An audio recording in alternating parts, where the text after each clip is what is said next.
जय हिंद साथियों, स्वागत है आपका हमारे चैनल पीसीएस दर्पण पे। आज का जो सेशन है दोस्तों, यूनिक पब्लिकेशन का 2024 में परीक्षा है। तो जो डीएलएड ऑनलाइन संयुक्त परीक्षा का हम लोग टेस्ट सीरीज जो डेली वाइज पे करते हैं, सुबह शाम, सुबह में 10 बजे और शाम में 6 बजे। तो आज का जो सेशन होने वाला है यह 14वें क्रम का है दोस्तों, 14वां नंबर टेस्ट सीरीज है, प्रीवियस ईयर का है। तो इस सेशन को हम लोग स्टार्ट करते हैं। आप हमारे चैनल पर नए दोस्तों सब्सक्राइब कीजिएगा ताकि नेक्स्ट नॉन वीडियो सबसे पहले आप तक पहुँचेगा। तो इस सेशन को स्टार्ट कीजिए, अपने दोस्तों में से ज़्यादा से ज़्यादा शेयर कीजिए। देखिए आज का जो सेशन होने वाला है हम लोग का, यह कहना है 14 क्रम का है। ठीक है, 14 जो 13 6 2023 में पूछा गया द्वितीय पाली में, इसे हम लोग कवर करेंगे, जिसमें 120 क्वेश्चन होने वाला और निगेटिव मार्किंग नहीं होता है दोस्तों। ठीक है ना, यहाँ पे आपको ये सोचना नहीं है, पूरे के पूरे आप 120 के 120 अटैम्प्ट करके आना है आपको। ठीक है, उसके बाद हम लोग मॉडल सेट प्रैक्टिस भी करने वाले हैं। तो देखिए, बिहार डीएलएड परीक्षा 13 6 2023 में पूछा गया द्वितीय पाली में। और दोस्तों जैसे ही ये प्रीवियस ईयर खत्म होगी, सभी सब्जेक्टों का मैं मैराथन क्लास ला दूंगा। ठीक है, जैसे हिंदी का फुल्ली जितने भी प्रीवियस ईयर में पूछे गए वो कर देंगे, फिर मैथ्स का भी कर देंगे दोस्तों। ठीक है, एसएसटी का भी हो जाएगा, ठीक, रीजनिंग का भी, सभी का हम लोग मैराथन क्लासेस कर देंगे। ठीक है, अति महत्वपूर्ण होगी सभी के लिए, तो उसमें जुड़ना ना भूलिएगा। जल्दी ही स्टार्ट होने वाली है। देखिए यहाँ पे जो है हम लोग का पहला सेक्शन जो आता है जनरल इंग्लिश का है, जिसमें पहला क्वेश्चन क्या है, fill in the blank with the correct option. क्या है sentence, gold and silver dash precious metals. Answer क्या बनेगा हमारा, आंसर बनेगा आर। गोल्ड और सिल्वर दो मेटल की बात किया जा रहा है, इसलिए यहाँ पे क्या लगेगा, आर लगेगा, क्योंकि दो प्लुरल हो गए तो इसलिए डी लगेगा। अगला देखिए, select the most appropriate option to change the sentence from direct speech to indirect.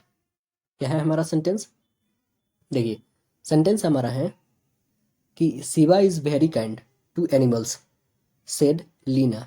Answer क्या बना हमारा, Leena dash that Shiva was very kind to animals. Answer क्या बनेगा, सीडा Leena Leena told us. Answer क्या बनेगा हमारा, डी बनेगा, Leena told us that Shiva was very kind to animals. अगला क्वेश्चन देखते हैं, select the alternative which best express the meaning of item या फ्रेज के बारे में। तो देखिए क्या है हमारा item, come across. Come across का मतलब होता है क्या है, इसका मतलब होता है किसी से अचानक मुलाकात होना या मिलना। तो आंसर हमारा क्या बनेगा, meet by chance. Meet by chance answer बनेगा डी। अगला प्रश्न है हम लोग का, complete the sentence using appropriate option. क्या है हमारा sentence, I dash the medicine as prescribed by the doctor for a week now. Answer क्या बनेगा हमारा, आंसर बनेगा have been taking. Right answer हो जाएगा D, have been taking. I have been taking medicine as prescribed by the doctor for a week now. अगला question देखिए, choose the correct phrase from a given option and make a conditional sentence. क्या है sentence, would you surprised if it dash next July. Answer बनेगा हमारा अस्नोड। Answer बनेगा स्नोड, right answer हो जाएगा यहाँ पे ए। अगला क्वेश्चन देखिए, complete the sentence using appropriate option. क्या है sentence, neither she nor I dash at home. Answer क्या बनेगा हमारा, आंसर बनेगा was. Neither she nor I was at home. अगला देखिए, fill up the blank with the correct option. क्या है sentence, my father is dash 60। Answer क्या बनेगा हमारा, आंसर बनेगा अंडर 60। राइट आंसर हो जाएगा सी। अगला देखिए, choose the correct phrase from a given option and make a conditional sentence. क्या है मेरा सेंटेंस, देखिए सेंटेंस है कि Maya and Reshma dash you in the hospital if they have enough time his afternoon. Answer क्या बनेगा हमारा, आंसर बनेगा विल विजिट। आंसर बनेगा बी। अगला देखिए, fill up the blank with the correct option. क्या है sentence, his eyes are red dash tears. Answer क्या बनेगा हमारा, आंसर बनेगा विथ। यहाँ पे प्रीपोजिशन विथ लगेगा। His eyes are red with threads tears, D होगा। अगला देखिए, fill up the blank with the correct option. क्या है sentence, the number of rooms in this school dash 50। Answer क्या बनेगा हमारा, इज 50। अगला देखिए, fill up the blank with the correct option. क्या है sentence, many birds can be seen outside the window do you like birds. Answer क्या बनेगा इसका, हमें करेक्ट सिंबल देना है, तो सिंबल क्या होगी इसमें, आंसर होगी क्वेश्चन मार्क, क्योंकि यहाँ पे पूछा जा रहा है कि क्या तुम पसंद करते हो बर्ड्स को। आंसर हमारा बी होगा। अगला देखिए, select the alternative which best express meaning of item या फ्रेजेस। तो देखिए हमारा फ्रेजेस क्या आया है, at the 11th hour. At the 11th hour का मतलब होता क्या है, अंतिम क्षण में। आंसर क्या बनेगा हमारा, at the last moment. Answer B बनेगा। अगला प्रश्न है हमारा कि combine the following pair of sentences into one simple sentence. क्या है sentence, Robin is my friend, he is a journalist. Answer क्या बनेगा हमारा, Robin my friend is a journalist. Answer बनेगा बी। अगला क्वेश्चन देखते हैं, select the most appropriate option to change the sentence from direct to indirect. क्या है sentence, Krishna said I may live tomorrow. Answer क्या बनेगा, Krishna said that dash live dash. तो देखिए दोस्तों, टुमारो का क्या होता है, नेक्स्ट डे। इससे भी आप देख सकते, देखिए क्या नेक्स्ट डे है, नहीं ये गलत। नेक्स्ट डे है, नहीं ये भी गलत। नेक्स्ट डे है, नहीं ये भी गलत। नेक्स्ट डे यहाँ पे आ रही है, तो आंसर सीधे से आप मारिए डी होगा, है ना। He might the next day होगा, आंसर डी हो जाएगी। अगला देखिए, fill in the blank with the correct connector. देखिए सेंटेंस क्या है, the student ran to the field dash they heard that there was a Nescafe truck giving away free ice cold coffee. Answer क्या बनेगा, when. Right answer यहाँ पे होगा when होगा।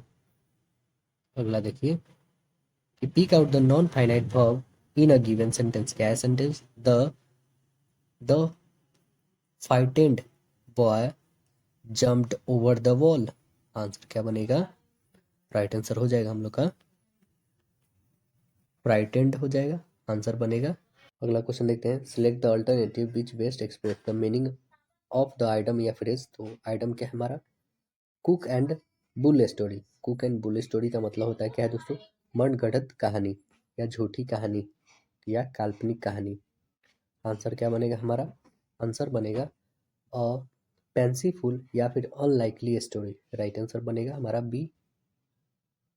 अगला क्वेश्चन देखिए, which one is the symbol of Bragg's या फिर कर्ली ब्रैकेट्स। तो कर्ली ब्रैकेट्स किसे बोलते हैं, मिडिल ब्रैकेट को ही बोलते हैं। आंसर बनेगा हमारा बी। अगला देखिए, identify the passive voice of a given sentence. क्या है sentence, the police arrested some thieves last night. Answer बनेगा हमारा, राइट आंसर बन जाएगा यहाँ पे डी होगा, last night some thieves were arrested by the police. अगला देखिए, pick out the non finite verb in the given sentence. क्या है sentence, I want to show you how to operate the machine. Answer बनेगा क्या, answer होगा show और operate. यहाँ पे दो जो होंगे ये नॉन फाइनाइट वर्ब्स आएंगे। अगला सेक्शन जो आता है गणित का रहता है। देखिए इसमें प्रश्न क्या है, ए और बी निर्देशांक क्रमशः 1 2 और 2 3। यदि पी रेखाखंड ए बी पर इस प्रकार स्थित है कि ए पी बराबर ए पी कितना है 4 है और पी बी कितना है 3 है, तो पी का निर्देशांक क्या होगा हमें बताना है। तो ये पी का निर्देशांक हम लोग निकालते हैं। यहाँ पे एक लाइन है, ठीक है, ये ए है और ये बी है, यहाँ पे पी है, इसको 4:3 के रेशियो में बांटा गया है। तो आपको पता है कैसे निकालना है, यानी ये निकालना हमें एक्स और वाई निकालना है। इसका तो दिया हुआ है 1 2 दिया हुआ है, इसका 2 और 3 दिया है। फॉर्मूला पता है तो बिल्कुल निकाल सकते हैं, नहीं पता है तो आइए निकालते हैं हम लोग। एक्स पहले निकालते हैं, एक्स इज इक्वल होता है एम, जो रेशियो में बांटा गया ना उसे एम इज टू एन के रेशियो में लिखते हैं, ठीक है ना। M x2 plus n x1 by m plus n लिखा जाता है, ठीक है। तो आइए एम कितना है मेरा 4 मल्टीपल x2 कितना है 2 प्लस एन कितना है मेरा 3 इंटू x1 कितना है 1 बाई एम कितना है मेरा 4 और 3, तो दोनों को ऐड कीजिएगा 7 आ जाएगी। आई 8 प्लस 3 बाई 7 यानी कितनी आ जाएगी 11/7 आ गई हमारा एक्स आ गई। तो 11/7 यहीं से आप देख सकते हैं दोस्तों 11/7 और किस में ऑप्शन है, ठीक है। आंसर हमारा बन गया बी। अब देखिए जैसे हमने एक्स निकाला ना, वाई निकालने का भी सेम वही फार्मूला है। तो वाई निकालने के लिए आप पता है क्या करेंगे दोस्तों, आप वाई निकालने के लिए लिखेंगे m into y2 plus n into y1 by m plus n रखिएगा तो आपको ये भी आंसर आ जाएगी। तो देखिए हम रख ही देते हैं यहाँ पे दोस्तों, 4 × y2 कितनी है 3 प्लस n कितनी है, n हमारी है 4 है 3 है, ठीक, इंटू y1 कितनी है 2 बाई 7 हो जाएगी, 3 और प्लस 7 तो 3 4 जा 12 प्लस 3 2 जा 6, ऐड कीजिए कितना आ जाए 18/7, हमारा आ गया ना 18/7 और 11/7, तो आंसर बी बन गया। अगला क्वेश्चन देखिए कि एक वृत्त पर स्पर्श रेखाओं का एक युग्म खींचने के लिए जो एक दूसरे से x डिग्री कोण पर झुके हुए हैं, वृत्त के उन दो त्रिज्याओं के अंतिम बिंदुओं पर स्पर्श रेखाएं खींचना आवश्यक है जिनके बीच का कोण डैश होता है। क्या होता है? उनके बीच का कोण क्या होगा? आइए देख लेते हैं हम लोग क्या आता है, आंसर क्या बनेगा हम लोग का। देखिए यहाँ पे एक हमने सर्कल ड्रॉ करा, ठीक है। अब यहाँ से बोल रहा है क्या, दो स्पर्श रेखाएं हैं, ठीक है। और ये स्पर्श रेखाएं जो होती है दोस्तों, आपको पता होती है क्या कि ये जो होती है एक यहाँ पे जो एंगल बनाती है फॉर्मेशन, ये 90 डिग्री का एंगल फॉर्मेट होता है यहाँ पे, ठीक है ना। यहाँ पे ये परपेंडिकुलर होता है, ये फॉर्मेशन जो होता है 90 डिग्री और ये भी होता है 90 डिग्री, तो ये दोनों का सम कितना हो जाएगा 90 प्लस 180, तो आंसर बनेगा हमारा क्या, बी बनेगा, 180 होगा। अगला देखिए, रिजु या सरल कोण का माप होता है, क्या होता है, 180 डिग्री होता है, आंसर होगा सी। ये रिजु या सरल कोण आपको याद रखना है। अगला देखिए, यदि एक समचतुर्भुज के विकर्ण जो दिया है 24 डेसीमीटर और 10 डेसीमीटर, तो समचतुर्भुज का हमें परिमाप बताना है, क्या आएगा। तो आइए हम लोग समचतुर्भुज का परिमाप निकाल लेते हैं, क्या आ रहा है। देखिए समचतुर्भुज की पहले एक भुज निकालते हैं, भुज निकालने के लिए करेंगे √d1/2 की होल स्क्वायर प्लस d2/2 की होल स्क्वायर, है ना। तो रखिए d1 कितनी है 24/2 की होल स्क्वायर प्लस 10/2 की होल स्क्वायर रूट, तो इसे कीजिएगा तो 12 का होल स्क्वायर यानी 12 का 144 प्लस 10 का आधा 5, 5 का 25, ऐड करते हैं हम लोग कितना आ जाएगा, ऐड करने पे आएगा 169, 169 का कितना आ जाएगा 13, या 13 डेसीमीटर हमारा क्या आ गया, समचतुर्भुज की एक भुज आ गया। तो परिमाप क्या होता है 4 इंटू साइड, 4 इंटू साइड कीजिए 52 डेसीमीटर, राइट आंसर बनेगा 52 डेसीमीटर। आंसर क्या होगा हमारा, ए होगा राइट आंसर। अगला क्वेश्चन है, किसी वृत्त को अधिकतम डैश समानांतर स्पर्श रेखाएं हो सकती है, कितनी स्पर्श रेखाएं हो सकती है, 2 हो सकती है, आंसर बनेगा हमारा बी। एक ये वृत्त देख रहे हैं यहाँ पे और एक यहाँ पे, बस 2 ही समानांतर रेखाएं हो सकती है। आप सोच रहे हैं इधर भी आ जाए तो ये एक दूसरे को क्या करेंगे, टच करेंगे ही करेंगे, तो इसलिए मात्र 2 ही हो सकती है, या तो इधर इधर या नहीं तो इधर और इधर, ठीक है। अगला देखिए, बिंदु जो दिया हुआ है -3 और -4 तथा 1 और 2 मिलाने वाले रेखाखंड y अक्ष जो है किस अनुपात में बांटती है, हमें वो देखना है। तो y अक्ष जो है किस अनुपात में बांटती है, आइए बना के देखते हैं किस अनुपात में बांटती है। यहाँ पे a ले लेते हैं और ये मेरा b है, यहाँ पे कोई भी पॉइंट डाल लीजिए, यहाँ पे सपोज करिए p है, इसका दिया है -3 और -4, ये हम ले लेते हैं एक 0 और इसकी y ले लेते हैं, b की वैल्यू 1 और 2 है। तो ये बना के देखते हैं इसको, मान लेते हैं y अक्ष जो है बिंदु P पर रेखाखंड AB को k:1 के रेशियो में डिवाइड करती है। तो अभी आपको पता है, अभी जस्ट बताए हैं दोस्तों हम लोग ने, क्वेश्चन कौन सा डील करा था 21 अभी डील करा था कि m:n कैसे लेंगे, है ना। तो ये होता है m और ये होता है n, m का वैल्यू k है और n का वैल्यू 1 है। तो आइए हम लोग ये x का वैल्यू और y का वैल्यू निकालते हैं। हमें वैसे एक्चुअली में y का ही वैल्यू चाहिए, तो हम x का भी निकालेंगे और y का भी निकाल के दिखाते हैं आपको, ठीक है। तो ये निकालते हैं पहले x की वैल्यू, x इज इक्वल क्या बोले थे दोस्तों, x1 into m plus x2 plus into n by m plus n बोले थे ना। तो रखते हैं x की वैल्यू 0 हमने लिया, x1 कितना है मेरा, x1 जो है मेरा 1 है, मल्टीपल m की वैल्यू कितनी है, m की वैल्यू हमने क्या लिया है, जो हमारा डिवाइड कर रहा है 1 k:1 के रेशियो में हमने लिया है ना, तो a लेते हैं, ठीक है, प्लस x2 कितनी है मेरी -3, ठीक, -3 मल्टीपल n की वैल्यू कितना है 1, 1 रखी बाई k प्लस 1 रखेंगे, ठीक है। तो आइए इसको मल्टीप्लाई करते हैं, इधर ये कीजिएगा क्रॉस और इसको इधर क्रॉस करते हैं, ठीक है दोस्तों।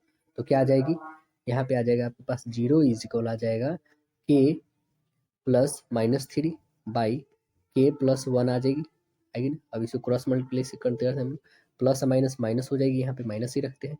ये क्रॉस करके देख लेते हैं क्या रहा, के minus three is equal zero, यानी के की वैल्यू कितनी आ जाएगी, थ्री आ गई, है ना। के की वैल्यू थ्री आ गई। पहले से हमारा क्या था, के इज टू वन था, इसकी वैल्यू कितनी आ गई, थ्री इज टू वन के रेशियो में हमारा निकल गया। तो आंसर क्या है, थ्री इज टू वन के रेशियो में इसे बांट रही है, three is to one. Right answer क्या बन गया, सी हो गया। अगला देखिए, यदि माध्य सिग्मा एफ एक्स बाई के, तो के का मान हमें निकालना है। माध्य दिया हुआ सिग्मा एफ एक्स बाई के दिया हुआ, ठीक है ना। तो माध्य का फॉर्मूला ही होता है दोस्तों, क्या होता है, माध्य का फॉर्मूला होता है sigma F x by sigma F होता है, ठीक है ना। इसका दिया हुआ है वैल्यू, यहाँ पे लगते हैं सिग्मा एफ एक्स बाई के दिया हुआ है, एफ एक्स कट गया, यानी के का वैल्यू कितना आ गया, सिग्मा एफ आ गया, सिग्मा एफ आ गया। तो आंसर क्या बनेगा हमारा, सिग्मा एफ कौन सा है, बी नंबर बनेगा। अगला क्वेश्चन देखते हैं। नेक्स्ट है कि एक पंखे पर 1940 रुपये का दाम अंकित है, यह 420 रुपये का तुरंत भुगतान तथा 3 समान मासिक किस्तों में उपलब्ध है। यदि किस्त योजना में 16% का वार्षिक ब्याज लिया जाता है तो प्रत्येक किस्त की राशि क्या होगी, हमें बताना है। तो हम जो है कुल शेष देय राशि जो है वो देखते हैं, कितना है, कितना है 1940 में से 420 घटा दीजिए, कितना आ जाएगा 1520 आ जाएगा। ये हमारा कुल शेष देय राशि है, और मानते हैं कि प्रत्येक किस्त जो है 100 रुपया है, सपोज कर लेते हैं 100 रुपये, ठीक। अब जो है हमारा किस्त में कुल देय राशि कितनी है, तो कितनी है, एक्स प्लस थ्री, यानी 3 किस्त है प्लस, ठीक है। यहाँ पे करेंगे x into one into 16 by 100 into 12 हो जाएगी, प्लस फिर वही कैलकुलेशन करेंगे, यहाँ पे x into 2 into 16 by 12 into 100 होगी। अब इस ब्रैकेट को बंद, फिर आगे कैलकुलेट करते हैं, ये कितना हो जाएगा 3x प्लस ये हो जाएगी 40x बाई 1200 इज इक्वल, इधर आ जाएगी 76x बाई 25, इसको कैलकुलेट करेंगे तो इतनी आ जाएगी। अब अकॉर्डिंग टू प्रश्न जो है 1940 जो है 1940 का कुल देय राशि है। तो अब यहाँ से 1940 जब कुल देय राशि है तो हम क्या करेंगे, यहाँ पे 1520 जो है हमारा निकला into 3 multiple 16 by 100 into 12 is equal, फिर प्लस 1520 निकालते हैं, क्या आ जाएगा, ये आ जाएगा 60.80 प्लस 1520, ऐड करेंगे तो कितना आ जाएगा 1580 आ जाएगा, 1580 पॉइंट में आ जाएगा 80, ठीक है। यही तो इक्वल है ना किसका, 76 बाई 25 एक्स के, तो कर देते हैं इक्वल और एक्स की वैल्यू निकालते हैं, तो कितनी हो जाएगी 1580 इंटू 25 बाई 76 हो जाएगी। इसको काटिएगा तो आपकी आ जाएगी 520 रुपये आ जाएगी, है ना। तो आंसर हमारा कितना बनेगा 520 रुपया, राइट बनेगा, डी हो जाएगा आंसर। अगला देखिए, यदि tan theta plus sec theta is equal p, तो सेक थीटा का वैल्यू हमें निकालना है। देखिए क्या आता है, tan theta plus sec theta, इसे क्या हम ऐसा लिख सकते हैं, sec square minus tan square is equal 1, क्योंकि बाद में फिर से हमारा यही आने वाली, क्यों नहीं लिख सकते, इसे लिख सकते हैं, ये फॉर्मूला ही होता है इतना, ठीक है। Sec square minus tan square is equal 1 ये फार्मूला होता है, इस फार्मूला से हम लोग आगे चलते हैं। देखिए sec theta plus tan theta, यहाँ स्क्वायर नहीं रहेगी, एक होगी sec theta minus tan theta होगी इज इक्वल 1, यहाँ पे p into sec theta minus tan theta is equal 1, यानी sec theta minus tan theta is equal 1/p, ये इक्वेशन 1 आ जाएगी। Sec theta plus tan theta is equal p आ जाएगा, ये इक्वेशन 2 रहेगा मेरा। 1 और 2 को ऐड करते हैं, तब देखिए क्या आता है, 2 sec theta is equal p plus 1/p, क्या बनेगा पी स्क्वायर प्लस 1/p बनेगी। तो सेक थीटा इज इक्वल क्या हो जाएगा, पी स्क्वायर प्लस 1/p होगी, पी स्क्वायर प्लस 1/p, कौन सी आ रही है, P square plus 1/p answer हमारा बन रहा है यहाँ पे बी बन रहा है, क्योंकि 2 भी तो था, 2 ये मल्टीपल में चल जाएगा, तो राइट आंसर हमारा बनेगा बी। अगली क्वेश्चन है कि भाज्य ए और भाजक बी के लिए A is equal B Q plus R में शेषफल आर के लिए कौन सा संबंध सही है, हमें यह बताना है। तो कौन सा सही है दोस्तों, आंसर बनेगा यहाँ पे डी होगा। राइट आंसर क्या हो जाएगा, डी, कि जीरो जो है छोटा है और बराबर भी आर से, और आर छोटा है बी से, आंसर बनेगा डी। अगला क्वेश्चन देखते हैं। यदि प्रथम n प्राकृत संख्याओं का माध्य जो है 3n/5, तो n का मान हमें निकालना है, क्या होगा। तो n प्राकृत संख्याओं का मान क्या होता है, n+1 होता है ना। आइए इसको निकाल के दिखाते हैं आपको। n+1/2 हो, यानी कि 3n/5। अब इसे क्रॉस मल्टीप्लाई कर लेते हैं हम।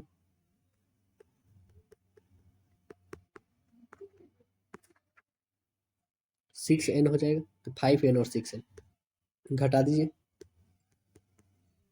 n का वैल्यू कितना आ गया, 5 आ गया। तो राइट आंसर क्या बन गया हमारा, सी हो गया। अगला देखिए, 20% तथा 10% के क्रमिक बट्टों का एक समतुल्य बट्टा क्या होगा, यह हमें बताना है। तो समतुल्य बट्टा आपको आती होगी दोस्तों, कैसे निकालते हैं, आइए इसको हम लोग निकाल लेते हैं।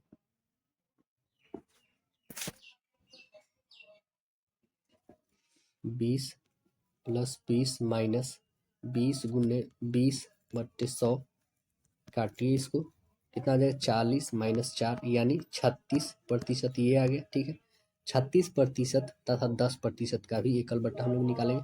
तो 36 + 10 - 36 × 10/100 लिखेंगे, इसको भी काटिए, तो कितना हो जाएगा, 46 में से 3.6 घटा दीजिए, तो आंसर कितना आ जाएगा इसका, 42.4। तो हमारा आंसर कितना है, 42.4 आ गया। तो राइट आंसर बनेगा हमारा सी। अगला देखिए, एक आयत की लंबाई उसकी चौड़ाई से 1 सेंटीमीटर अधिक है तथा उसकी परिधि जो है 14 सेंटीमीटर है, तो आयत का क्षेत्रफल हमें निकालना है। तो ये हम लोग निकाल के देखते हैं क्या आ रहा है क्षेत्रफल। देखिए यहाँ पे दिया हुआ है 2 × l+b, यानी आयत की परिमाप होती है, इज इक्वल 14 दिया है। ठीक है, 2 × l की वैल्यू कितनी है, l जो 2l है और -1 होंगे, ठीक है, इज इक्वल 14। यहाँ पे कितनी हो जाएगी, ये जो 2 है इसको काट सकते हैं हम लोग, तो यहाँ पे मेरी बचेगी 2l - 1 इज इक्वल, यहाँ 7 हो जाएगी। ठीक है, तो यहाँ पे 2l इज इक्वल, ये माइनस में थी उधर प्लस में, यानी 8 हो जाएगी, यानी l की वैल्यू कितनी आ जाएगी, 4। l की वैल्यू कितनी आ गई, 4 आ गई। b का वैल्यू निकाल सकते हैं हम लोग। देखिए l इज इक्वल 4 आ गया, तो b इज इक्वल क्या था कि l - 1 थी, इसमें से घटा दीजिए तो 3 आ गई। अब क्षेत्रफल निकालना है, l × b होता है 4 × 3, 12 सेंटीमीटर स्क्वायर। तो देखिए 12 मीटर स्क्वायर है क्या, है ना, 12 वर्ग सेंटीमीटर, आंसर बनेगा बी। अगला देखिए, 10 अभाज्य संख्याओं का माध्य क्या होगा, हमें बताना है। तो 10 अभाज्य संख्या बढ़ते क्रम में हम लिख लेते हैं यहाँ पे। तो अभाज्य संख्या कहाँ से स्टार्ट होगा, 2 से होगा। ठीक है, 2 3 4, नहीं 4 नहीं होगा, 2 होगा, 3 होगा, 5 होगा, 7 होगा, 11, 13, 17, 19, 23 और 29, ये 10 अभाज्य संख्या होगी। इसकी माध्य कितनी होगी, n इज इक्वल 10 हो गया, यानी n/2, यानी 5 नंबर पे कौन है, 1 2 3 4 5, पांचवें पे कौन आ रहा है, 11 आ रहा है। ठीक है, तो पांचवा पद तथा छठे पद का हम लोग माध्यिका निकालते हैं। तो पांचवा पद 11, छठा पद 13 है, तो 11 + 13, 11 + 13/2 ऐड कीजिए, कितना आ जाएगा, 24/2, काटिए, यानी आंसर जो आएगी हमारी 12 आएगी। तो राइट आंसर क्या बन गया इसका, माध्यक जो आ गया 12 आ गया, सी बन गया। अगला देखिए, नीचे कई वास्तविक संख्याओं के दशमलव प्रसार दिए गए हैं, इनमें से कौन सा परिमेय नहीं है, हमें बताना है। कौन परिमेय नहीं है, तो देखिए कौन परिमेय नहीं आ रहा, ये तो परिमेय होगा, रेकरिंग है, तो इसे p/q के फॉर्म में लिख देंगे। और ये देखिए, ये शांत है, तो ये भी परिमेय संख्या हो सकती है, इनमें से कोई नहीं, ऐसा होगा नहीं, ये हो जाएगी यहाँ पे अपरिमेय संख्या, यानी ये परिमेय संख्या नहीं है, आंसर बनेगा हमारा सी। अगला देखिए, बहुपद दिया हुआ है cx² - bx + a is equal 0 के मूल अल्फा एवं बीटा हो, तो अल्फा² + बीटा² का मान क्या होगा, हमें बताना है। तो ये हम लोग पहले बहुपद जो दिया है वो लिखते हैं। क्या है मेरा बहुपद, कि cx² - bx + A is equal 0 है। तो alpha square plus beta square is equal alpha plus beta का होल स्क्वायर कर सकते हैं, -2 अल्फा ए भी कर सकते हैं। ठीक है, तो ये देखिए मूल्यों का योग क्या होता है, -b/a, माइनस माइनस b/a यानी c है, इसकी होल स्क्वायर करना है, इज माइनस माइनस में क्या है 2 इंटू a/c लिखना है। ठीक है, अब आगे कैलकुलेट करते हैं तो कितनी आ जाएगी यहाँ पे b² / c² -2a/c होगी, इज इक्वल क्या हो जाएगी -b² -2ac/c² होगी, b² -2ac/c²। तो आंसर क्या आ जाएगा हमारा b² -2ac/c²। अगला देखिए क्वेश्चन, समीकरण x² - x is equal p into 2x - 1 के मूलों का योग 0 हो तो p का हमें मान बताना है, क्या होगा। तो आइए हम लोग p का वैल्यू निकालते हैं, क्या आ रहा है। देखिए यहाँ पे जो दिया हुआ हमारा x² - x is equal p into 2x - 1।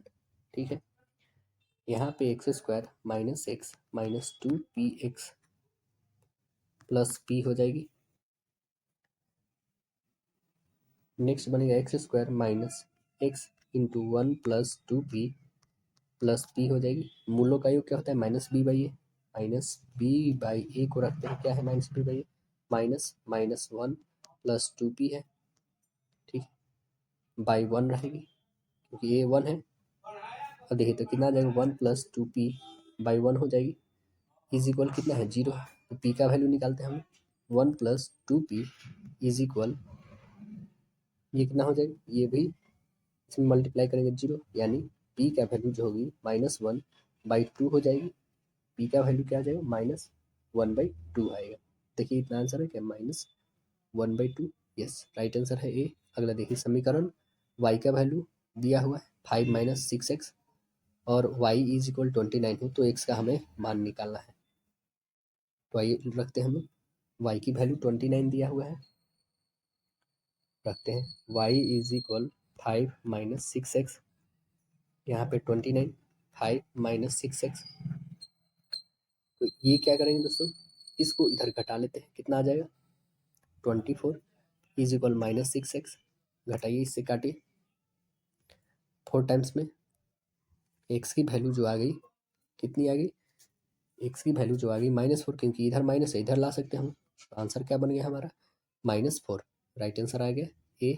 अगला देखिए, यदि आयत की लंबाई 1/3 बढ़ा दी जाती है तो चौड़ाई 1/3 कम कर दी जाती है तो आयत का क्षेत्रफल निम्न में से क्या होगा, ये हमें बताना है। भाई हम लोग निकाल के देखते हैं। यहाँ पे हम मानते हैं क्या कि आयत की लंबाई x है तथा चौड़ाई इसकी क्या है y है, क्षेत्रफल क्या हो जाएगी xy हो जाएगी। ठीक है, तो नई लंबाई अब क्या होती है, नई इसकी लेंथ जो होती है x तो पहले से थी, अब जुड़ जाती है x/3। ठीक है, अब चौड़ाई जो होती है इसकी इस क्या हो जाएगी 4x/3, ये तो हमारी लेंथ हो गई। ठीक है, अब इसकी नई चौड़ाई निकालते हैं। नई चौड़ाई कितनी है, जो पहले y थी अब घट जा रही है, 1/3 घट जा रही है। ठीक है, तो घटाइएगा तो यानी 2y/3 मीटर हो जाएगी इसकी। अब नया क्षेत्रफल निकाल लेते हैं, तो एल भी होता है, एल कितना था 4x/3 है, मल्टीपल 2y/3, कैलकुलेट कीजिए 4 2 8x/9 हो जाएगी। ठीक, अब क्या करेंगे, जो पहले वाली थी हमारा एक्स वाई क्षेत्रफल, इसमें से घटा लेते हैं हम 8x/9 करेंगे तो घटाइएगा तो कितनी आ जाएगी xy/9 हो जाएगी। अब ये जो xy/9 है, तो पूर्व क्षेत्रफल क्या था मेरा xy था, xy का क्या हो रहा है 1/9 गुनी हो रही ना, मतलब क्षेत्रफल में कमी जो आ रही है वो कितना भाग की हो रही है 1/9 की। तो आंसर हमारा क्या बनेगा, कमी जो हो रही है 1/9 की, आंसर बनेगा ये। अगला क्वेश्चन देखिए, यदि sign theta plus cos theta बराबर √2 कॉस इंटू 90° माइनस थीटा है तो कॉस थीटा का मान क्या होगा, यह निकालना हो। तो ये निकाल के देखते हैं।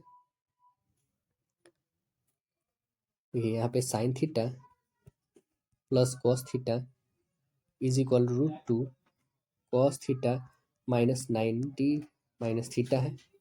ठीक, अब इसे क्या लिखेंगे हम लोग, sine theta plus cos theta is equal 2 root sine theta.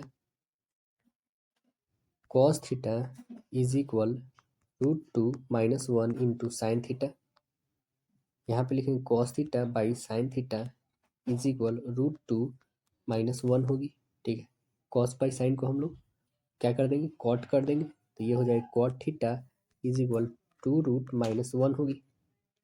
तो कॉट थीटा का वैल्यू ही तो हमें कॉट थीटा का वैल्यू कितना आ गया, -√2/1 आ गया। तो आंसर हमारा क्या बन रहा है, यहाँ पे डी बन रहा है। अगला क्वेश्चन देखते हैं हम लोग। 10 संख्याओं का माध्य जो है, यहाँ पे कॉट होगा, कॉस नहीं दोस्तों, ठीक है ना, यह मिस प्रिंट हुआ है। देखिए 10 संख्याओं का माध्य 6 है। बाद में पता चला कि एक संख्या को गलत से 9 पढ़ लिया जाता है था, उस संख्या का सही मान क्या है, जबकि सही माध्य 7 है। तो आइए सही माध्य के अकॉर्डिंग हम लोग निकालते हैं क्या आ रहा है। तो 10 संख्याओं का गलत योग क्या होगा, 10 × 6 60 हो जाएगा। और 10 संख्याओं का वास्तविक योग क्या होगा, 10 × 7 यानी 70 हो जाएगा। अभिष्ट संख्या कितनी है, 70 - 60 कर दीजिए, +9 कर दीजिए, तो आंसर कितनी आ जाएगी, 19। तो हमारा आंसर क्या बन रहा है, 19। राइट आंसर बन जाएगा इसकी डी। अगला देखिए, यदि 47 से 379 को भाग देने पर शेषफल 3 बचे तो भागफल क्या होगा, हमें बताना है। तो आइए हम लोग देखते हैं क्या बचता है भागफल। देखिए भागफल बराबर क्या होता है दोस्तों, ये याद करना होगा आपको। भागफल इज इक्वल होता है भाज्य माइनस शेषफल, ठीक है, बट्टा भाजक होता है। तो यहाँ पे सबका वैल्यू रख सकते हैं हम, ये दिया हुआ है 379 - 3/47। आइए कैलकुलेट करते हैं कितनी आ जाएगी, 376/47 काटिएगा तो 8, यानी भागफल जो आएगी वो कितनी आ जाएगी, 8 आ जाएगी। आंसर हमारा बन जाएगा डी। राइट, अगला क्वेश्चन देखते हैं। यदि sec theta plus tan theta is equal x, तो tan थीटा वैल्यू क्या होगी। Sec theta plus tan theta को हम लोग क्या लिखेंगे, यहाँ पे sec theta plus tan theta is equal x ले लेते हैं, इसको इक्वेशन 1 ले लीजिए। Sec square minus tan square आपको पता है क्या होती है, 1 होती है ना। तो इसे हम लोग ब्रेक कर सकते हैं a - b के होल स्क्वायर में, a² - b² के फॉर्मूला में। तो एक हो जाएगा a+b, एक हो जाएगा a - b। तो लिखते हैं हम लोग सेक माइनस tan हो जाएगा, और एक हो जाएगा सेक प्लस tan हो जाएगा इज इक्वल 1। अब देखिए सेक प्लस 1 tan का वैल्यू दिया हुआ है कितना, x हमने माना है, तो इसको x रख सकते हैं, यहाँ पे रख भी सकते हैं, ठीक है ना।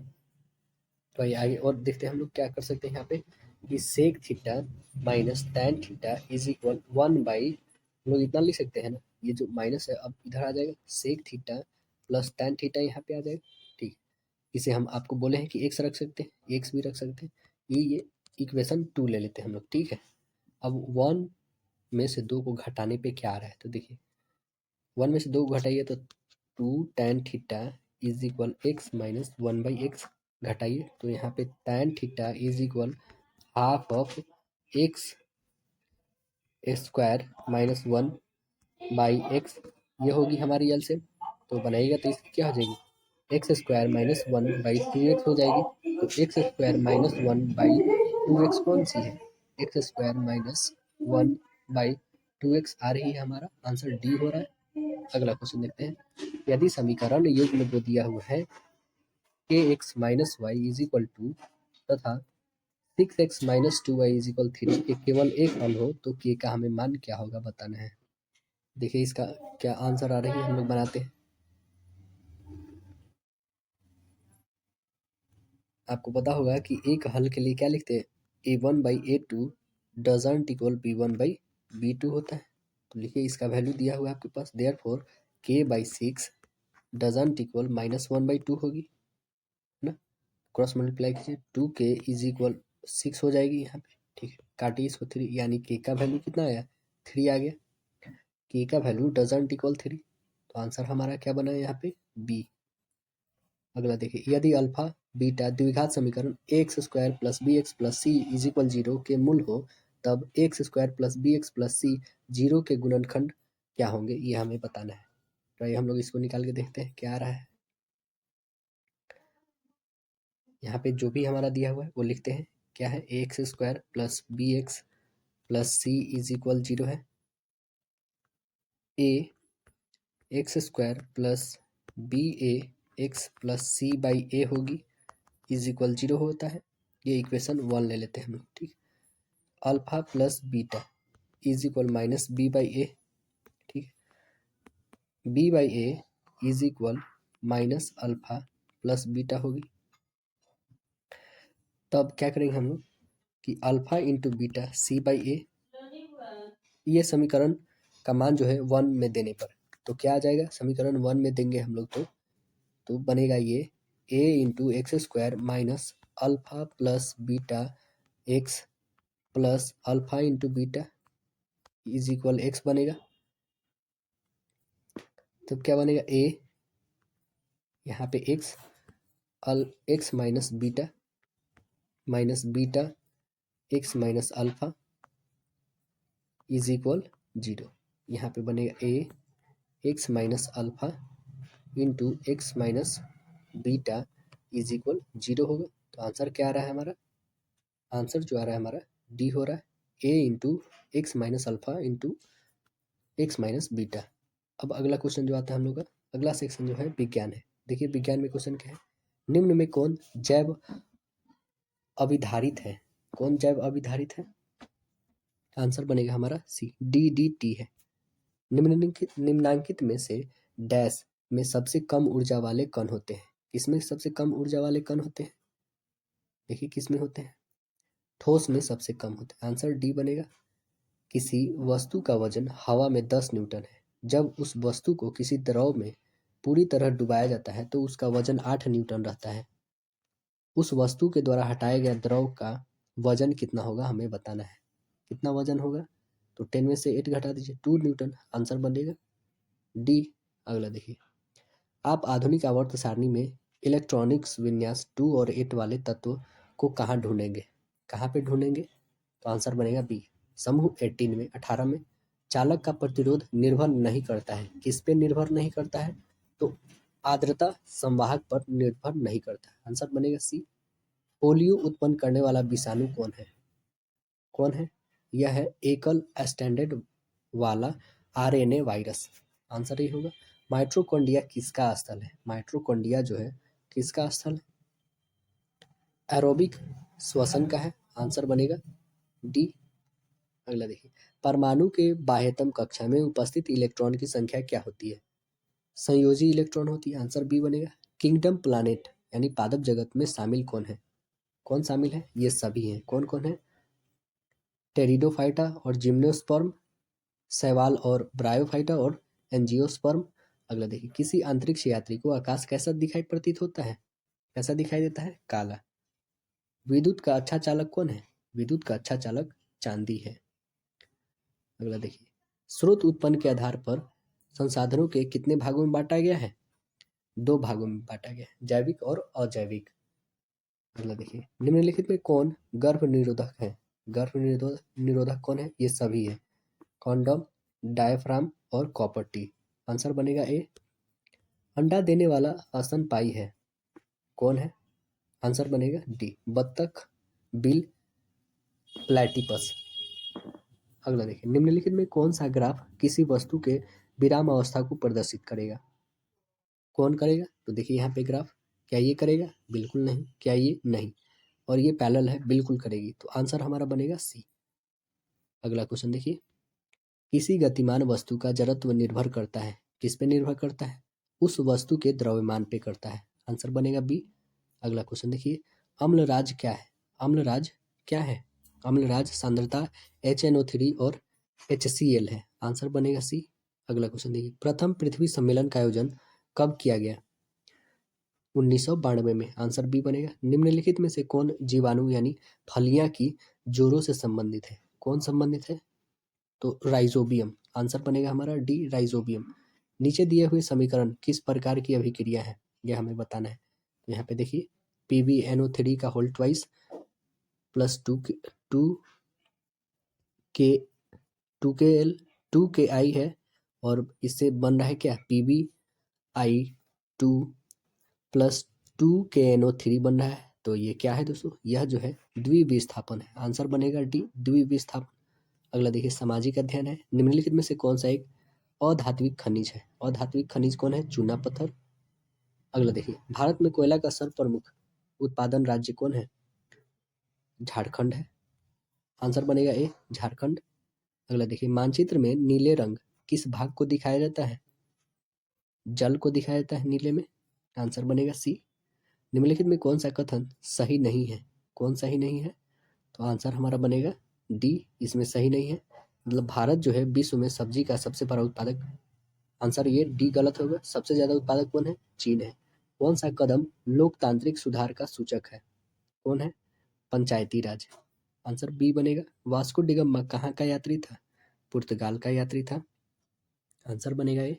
कब आया था? तो 1498 में आया था, है ना। कालीकट बंदरगाह पे पहुंचा था भारत में। अगर देखिए विश्वव्यापी आर्थिक संकट किस वर्ष शुरू हुआ था? 1929 में शुरू हुआ था। आंसर बनेगा सी। अगला क्वेश्चन देखिए संयुक्त राष्ट्र महासभा के अध्यक्ष का कार्यकाल कितने वर्षों का होता है? कितने वर्षों का होता है? 5 वर्षों का होता है। आंसर बनेगा ए। किस वर्ष हिटलर ने वर्साय संधि का अस्वीकार कर दिया था? कब किया था? 1935 में किया था। आंसर बनेगा हमारा ए। द्वितीय विश्व युद्ध में पहला एटम बम कहाँ पर गिराया गया था? हिरोशिमा पे गिराया था। उसके बाद नागासाकी पे गिराया गया था जापान में। गंगा नदी की लंबाई कितनी है? 2525 किलोमीटर है। आंसर बनेगा ए। गंगा नदी कहाँ से निकलती है दोस्तों? तो यह उत्तराखंड राज्य में गोमुख के निकट से गंगोत्री हिमनद से निकलती है ना, और जाके बंगाल की खाड़ी में गिर जाती है। अगला देखिए संविधान के किस भाग में मौलिक कर्तव्य का जिक्र है? मौलिक कर्तव्य किस में है दोस्तों? तो आपको पता होगा मौलिक कर्तव्य जो है दोस्तों भाग 4 के क में है ना। और भाग 4 में क्या है? राज्य के नीति निर्देशक तत्व है, ठीक है ना। और भाग 3 में क्या है? मौलिक अधिकार है। और भाग 5 में क्या है? तो संघ सरकार है ना। अगला क्वेश्चन देखिए इनमें कौन सा राजनीतिक अधिकार है? राजनीतिक अधिकार कौन है दोस्तों? तो आंसर हमारा क्या बनेगा इसमें? ए बनेगा। चुनाव लड़ने का अधिकार राजनीतिक अधिकार है। एटलस मानचित्र किस पैमाने पर बनाया जाता है? किस पैमाने पर बनाया जाता है? छोटे पैमाने पर बनाया जाता है। आंसर बनेगा ए। देश में कितने विशेष आर्थिक क्षेत्र विकसित हैं? कितने हैं? 7 हैं। कौन कौन से हैं? तो कांडला विशेष आर्थिक क्षेत्र जो गुजरात में पड़ता है, महाराष्ट्र, फिर उत्तर प्रदेश, तमिलनाडु, केरल, आंध्र प्रदेश, पश्चिम बंगाल, ये सब है ना। अगला क्वेश्चन देखते हैं हम लोग। डैश को धान के रूप में जाना जाता है? किसको धान के रूप में जाना जाता है? चावल को। आंसर बनेगा सी। बेल्जियम में सामाजिक विभाजन का आधार था? क्या था? भाषा आधार था। आंसर बनेगा डी भाषा। कब हुआ था? तो 1950 में हुआ था। 1950 और 60 के दशक में ये हुआ था। फ्रेंच और डच जो समुदाय के लोग थे उनको बोलचाल में ज़्यादा तनाव हो गया था उस समय, इस कारण ये सामाजिक विभाजन जो है भाषा के आधार पर किया गया था। अगला देखिए भारतीय राष्ट्रीय कांग्रेस की स्थापना किस वर्ष हुई और इसके संस्थापक कौन थे? 1885 में ए ओ ह्यूम थे। और कहाँ पे हुआ दोस्तों? बम्बई में हुआ। आपको बताएं दोस्तों इसके अध्यक्ष कौन थे? बता देते हैं व्योमेश चंद्र बनर्जी थे, ठीक है ना। अगला देखिए निम्नलिखित में से भारत के किस राज्य में कुल क्षेत्रफल का सबसे कम प्रतिशत वन है? किस राज्य में है दोस्तों? हरियाणा में है। आंसर बनेगा हमारा ए हरियाणा। लगभग 3.63% है। सेंसेक्स 2011 के अकॉर्डिंग बताना है। अगला देखिए राजनीतिक कार्यपालिका में सर्वोच्च पद होता है? किसका होता है? राष्ट्रपति की होती है। आंसर बनेगा सी। अगला ये रीजनिंग को देखते हैं। सिटिंग अरेंजमेंट पहले ही दिया है कि 5 लड़के वृत्ताकार घेरे बनाकर खड़े हैं। ए आर और डी के मध्य है। एस बी के बाईं ओर है। आर एस के बाईं ओर है। बताएं ए के ठीक बाईं ओर कौन है? देखिए हम यहाँ पे सर्कल आपको बना के दिखा देते हैं। इसी अरेंजमेंट में आपकी होनी चाहिए ना। 5 है ना, तो एक यहाँ पे डालते हैं, यहाँ यहाँ यहाँ और यहाँ, ठीक है। 5 यहाँ पे ए, इसे बी, यहाँ पे डी, ये आर और ये एस। ऐसे आपके अरेंजमेंट आ रही है तो मतलब सही है। ए के ठीक दाई, ए के ठीक दाई कौन है? आर बैठा है, तो आंसर हमारा बनेगा डी राइट आंसर हो जाएगा यहाँ पे। अगला क्वेश्चन देखिए कि प्रश्नवाचक पे क्या आएगा, यानी 9 से 28 हो रहा है, 126, उसके बाद क्या आएगी? तो देखिए यहाँ पे 2 का होल क्यूब करेंगे तो 8 और +1 करेंगे तो 9 आ जाएगी। फिर 8 और 1 कितना हुआ? 9, यानी 3 का होल क्यूब करेंगे आप +1 कर देते हैं तो 28। सेम यहाँ पे भी वही कंडीशन करना है। 5 का होल क्यूब करके +1 कर रहे हैं तो 126।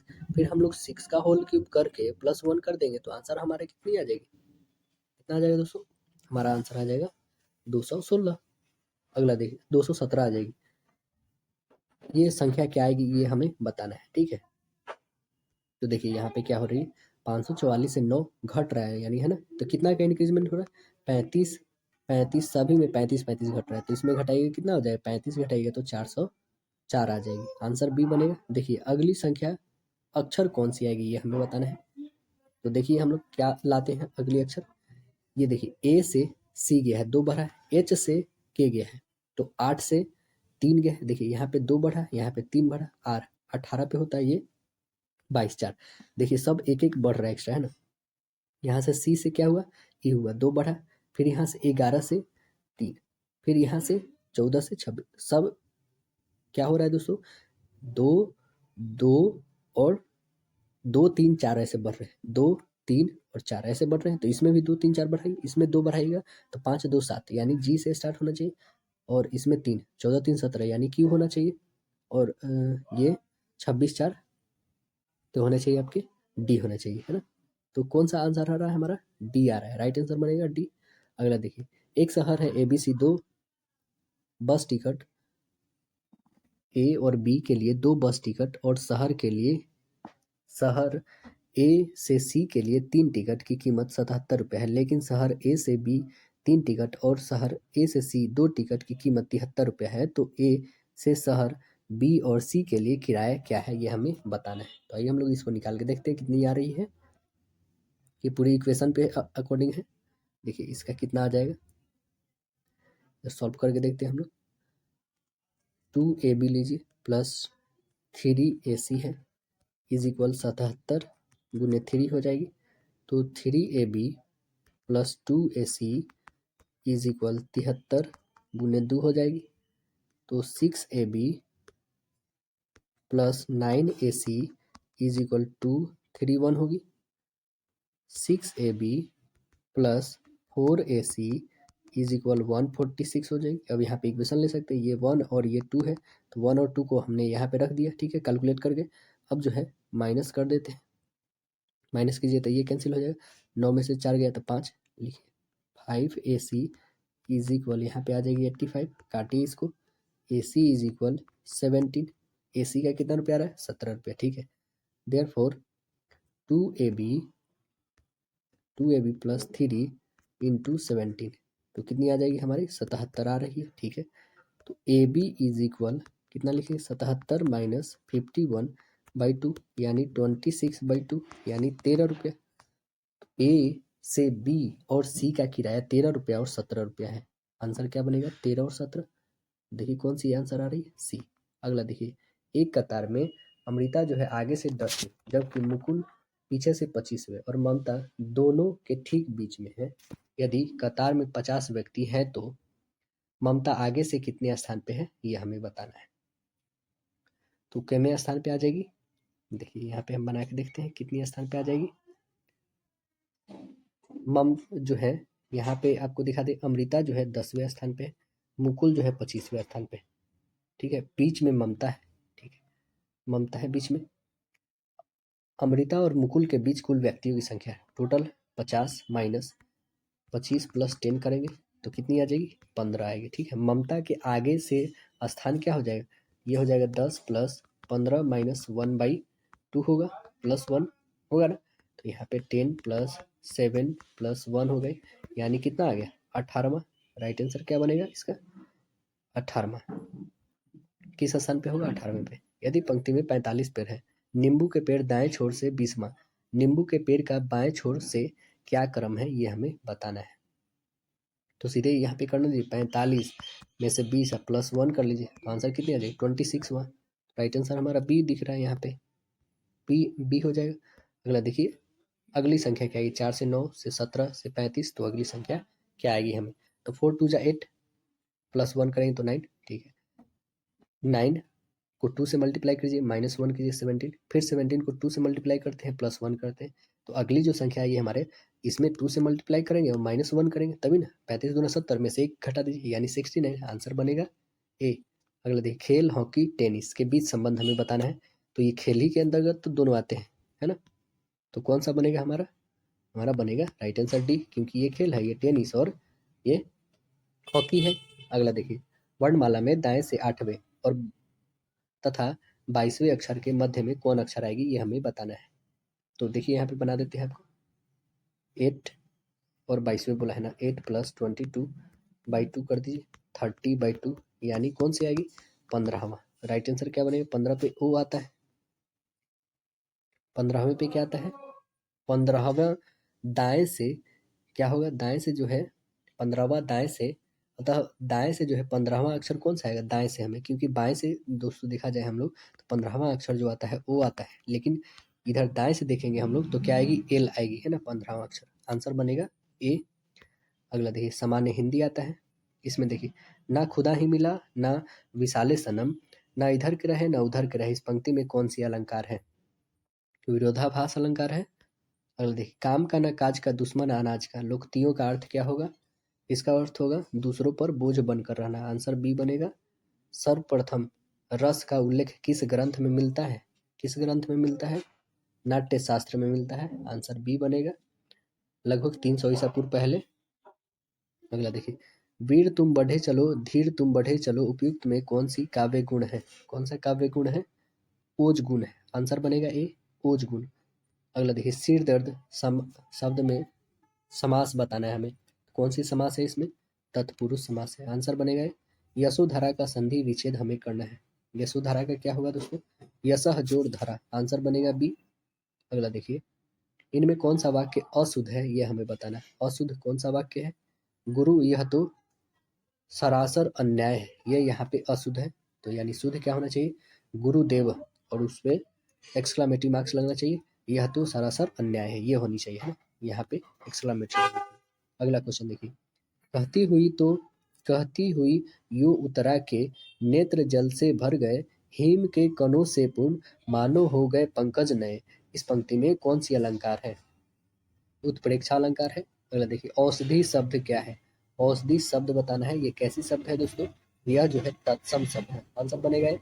दाल रोटी में कौन सा समास है, दाल रोटी में कौन सा समास है दोस्तों, द्वंद्व समास है। आंसर बनेगा बी। अगला क्वेश्चन देखते हैं, जहां अप्रस्तुत का प्रस्तुत में निषेध रहित आरोप किया जाए वहां डैश अलंकार होता है, रूपक अलंकार होता है। आंसर डी बनेगा। शब्द का सार्थक समूह जिससे किसी भाव विचार को पूर्ण प्रकट किया जाए वह क्या कहलाता है, वह कहलाता है, वह क्या कहलाता है दोस्तों, वाक्य कहलाता है। आंसर डी बनेगा। निम्न पंक्ति में कौन सा छंद है बताना है। देखिए, मनुष्य हो तो वही रस खान, वसे ब्रज गोकुल गांव के ग्वारन, तो ये क्या हो जाएगा आंसर दोस्तों, आंसर इसकी बन जाएगी सवैया।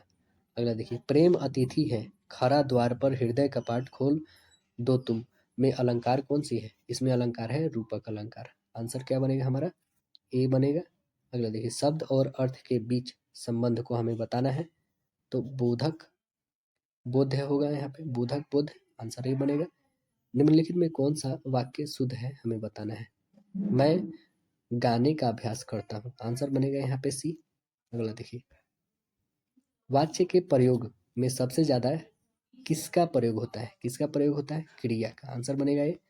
2 दिन का मेहमान, मुहावरे का अर्थ क्या होगा, 2 दिन का मेहमान यानी जल्द मरने वाला। आंसर बनेगा सी, जल्द मरने वाला।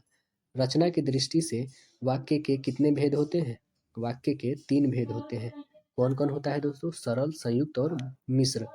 अगला देखिए, गद्य को पढ़कर हमें प्रश्न का उत्तर देना है। आइए गद्य को पढ़ते हैं, क्या है, भारत माता को हम नमन करते हैं, उत्तर में हिमालय इसकी प्रहरी है, दक्षिण में हिंद महासागर उसके चरण पकड़ता है, पश्चिम में कच्छ की खाड़ी और पूरब में बांग्लादेश, गंगा यमुना नर्मदा ताप्ती कृष्णा गोदावरी ब्रह्मपुत्र आदि नदियां भारत के मैदानी क्षेत्र में शोभा बढ़ाती हैं, खेतों में लहराती फसलें और बागों में पके फल की बहार भारत माता का उपहार है, प्रत्येक धर्म की व्यक्ति भारत माता का सपूत है, सबकी प्रिय है भारत माता।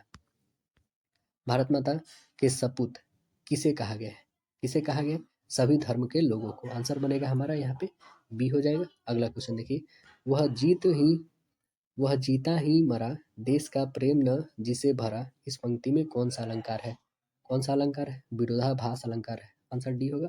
राहुल फुटबॉल खेलकर चला गया, रेखांकित पदबंध हमें बताना है, क्रिया पदबंध होगा। आंसर बनेगा बी। अगला देखिए, वह छोटी सी ध्वनि जिसे खंडित नहीं किया जा सकता है, वह कौन सी है, वर्ण है।